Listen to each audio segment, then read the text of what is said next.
सबका अभिनंदन और स्वागत। मैं अनुराधा शारदा आप सबका धन्यवाद देना चाहती हूँ कि आपने हमारे वीडियोस देखे, सराहे, उस पर अपने कमेंट्स और अपने सुझाव दिए। आज हम बात करेंगे एक बहुत ही अनोखी संबंध की, सूर्य और शनि की आपस पर में दृष्टि और शनि की जो सूर्य पर एक तरफा दृष्टि है उस पर। ये कॉम्बिनेशन बहुत ही स्ट्रॉन्ग माना जाता है। कारण यह है कि इसको एक कार्मिक रिलेशन भी माना जाता है, लेकिन क्यों, इस बात पर हमें ज्यादा गौर करना चाहिए।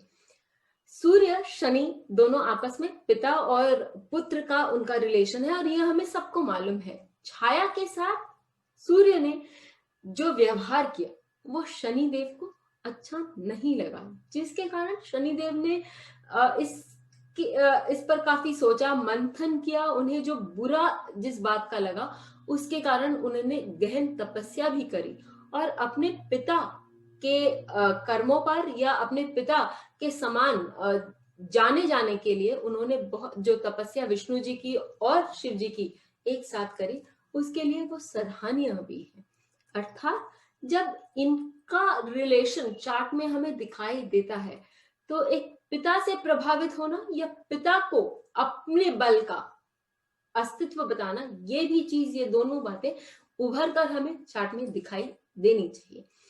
साथ ही शनि जो है वो कर्म कारक है और सूर्य जो है वो आपकी आत्मा या आपका कॉन्फिडेंस है।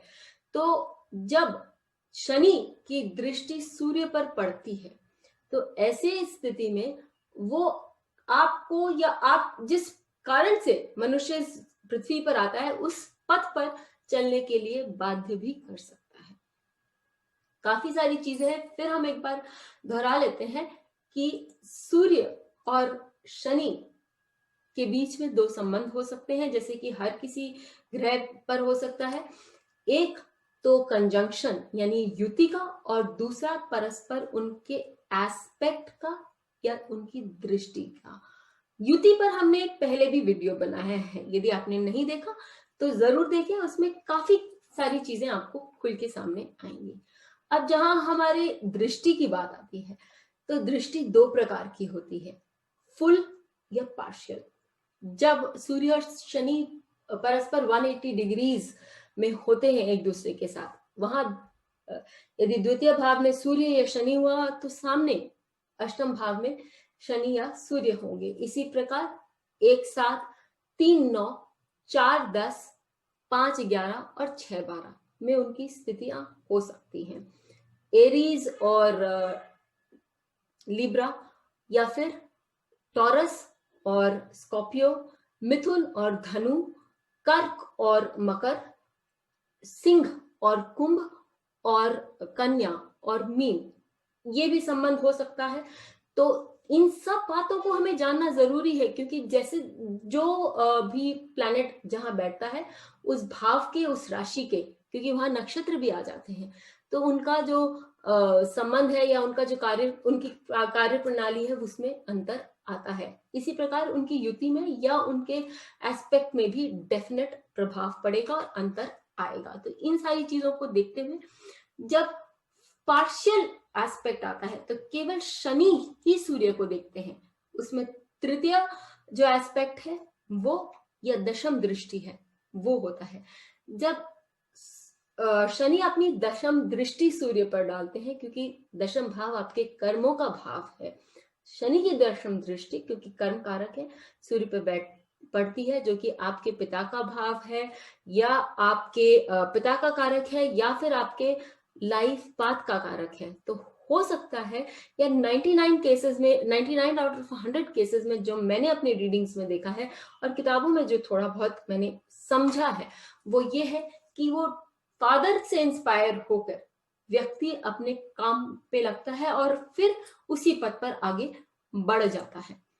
तो आगे बढ़ते हुए हम भी आगे बढ़ते हैं और देखते हैं कि क्या पॉइंट्स हैं कि शनि और सूर्य की दृष्टि में हमें देखने चाहिए। Difference of opinion with father, पिता के साथ मानसिक मतभेद, देश काल पात्र का हमें यहाँ ज्ञान होना बहुत जरूरी है, क्योंकि बहुत सी सभ्यताएं ऐसी हैं जहां पर आप आज भी लोग अपने पिता के सामने खुलकर बात नहीं कर सकते, लेकिन मन में या अपनी दृष्टिकोण में उनके साथ उनका मतभेद होता है, ये मैंने देखा है।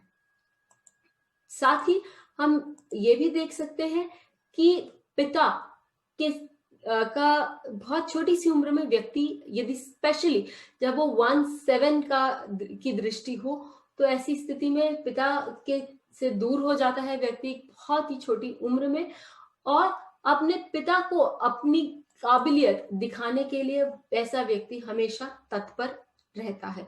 इन सब बातों को ध्यान में रखते हुए हम आगे बढ़ते हैं और कुछ चार्ट्स लेते हैं।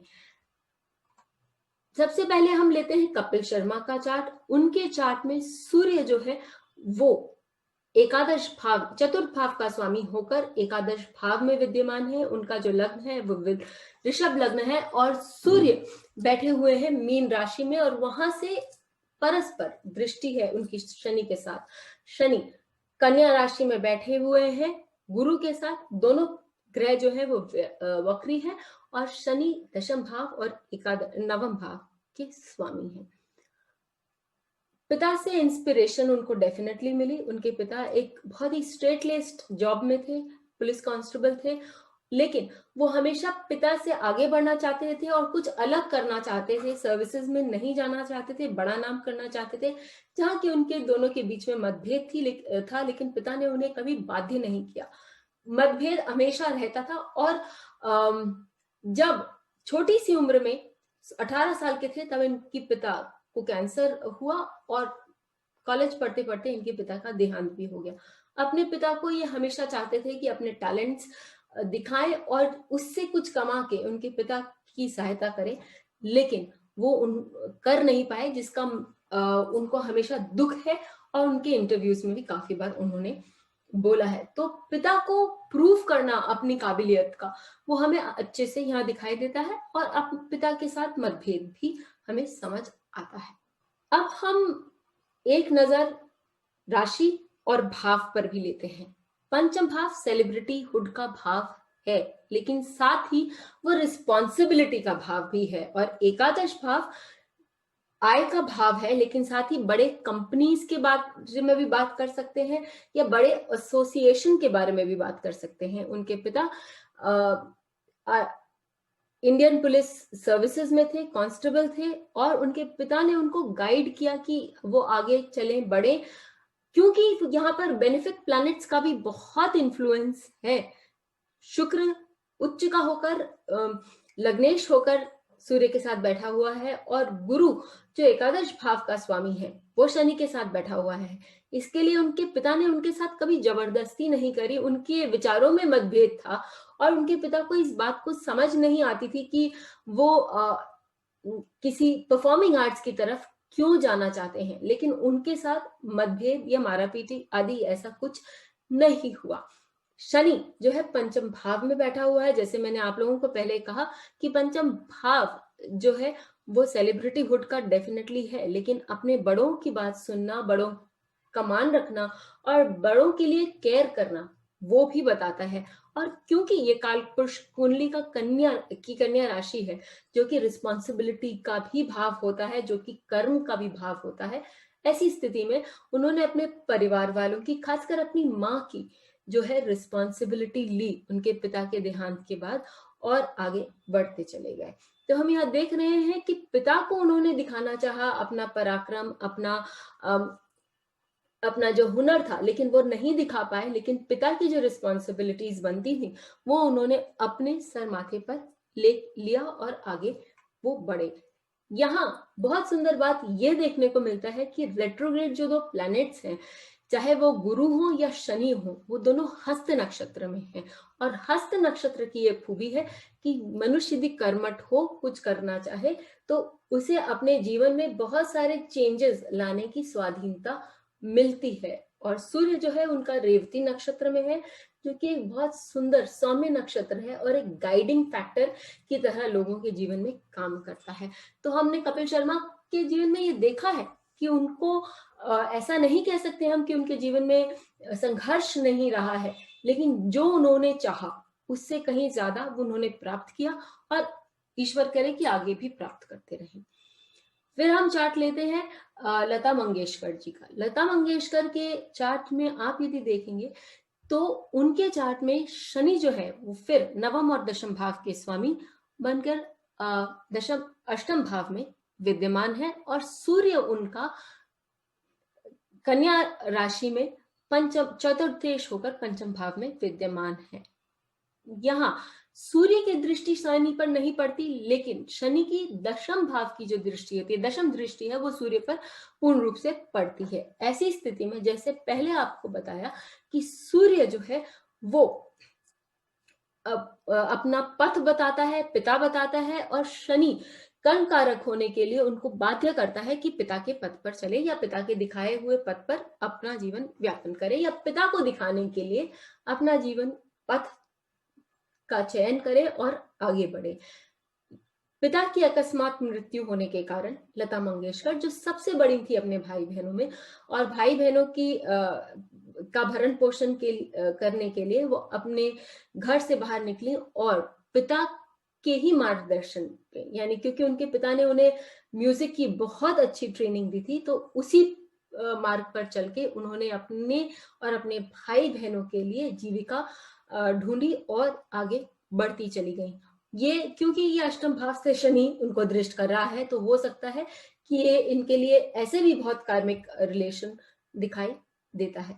तो जब शनि और सूर्य की हम युति के बारे में या फिर शनि और सूर्य की दृष्टि के बारे में बात कर रहे होते हैं, परस्पर दृष्टि या शनि की दृष्टि सूर्य पर, ऐसी स्थिति में हम देखते हैं कुछ बातें जिनको हमें हमेशा ध्यान में रखनी चाहिए। सबसे पहली बात कि पिता और आपके बीच में या जो भी व्यक्ति है उसके बीच में कोई डिफरेंस ऑफ ओपिनियन है। हो सकता है कि वो उसकी अभिव्यक्ति ना करे, बोले नहीं खुलकर, लेकिन डिफरेंस ऑफ ओपिनियन हमेशा रहता है। दूसरी बात कि पिता का सानिध्य, चाहे पिता रहे नहीं भी रह सकते हैं, जैसे कि हमने देखा लता मंगेशकर के केस में या फिर कपिल के केस में कि पिता का देहांत हो गया।